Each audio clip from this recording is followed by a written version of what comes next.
আজকে সারাদিনটা ছিল ভীষণই মেসড আপ, মানে এই কাজ, টেনশন, মানুষের কথাবার্তা সব নিয়ে। তো যাই হোক, আজ আমি আমার স্কিনকে দিচ্ছি একটু ফ্রেশ ব্রেক। বাজছে 12:30। এখন আমি তোমাদের সাথে একটা night skin care routine share করবো। এই ক্লিনজারটা স্কিনে খুবই জেন্টেল, ধুয়ে ফেলার পরই মনে হয় এক গাদা চাপ ধুয়ে গেল। দেন ফক্সটেলের এই মাস্কটা ফার্স্ট ট্রাই করছি। এটা অ্যাপ্লাই করার পরে একটা কুলিং ফিল আসবে, মানে এত ভালো যে তোমার মনে হবে যে সারা দিনের টায়ার্ডনেস মুছে ফেলে নতুন কিছু শুরু করতে যাচ্ছ, মানে নতুন কিছু শুরু করছি, লাইক দ্যাট। দেন সিরাম মানে বুঝলে একটা ছোট্ট বোতল, কিন্তু ব্যবহার একেবারে ভিআইপি। স্কিনে লাগালেই মনে হয় এই তো জীবন একদম ঠিকঠাক চলতেছে বস। তো তারপরে হচ্ছে ময়শ্চারাইজারটা মাস্ট।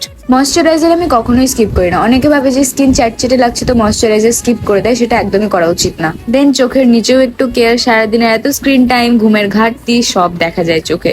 সো দিনটা পারফেক্ট না হয়ে থাকলেও নিজেকে ভালোবাসো। গুড নাইট, ভালো থেকো, নিজের পাশে থেকো, টাটা।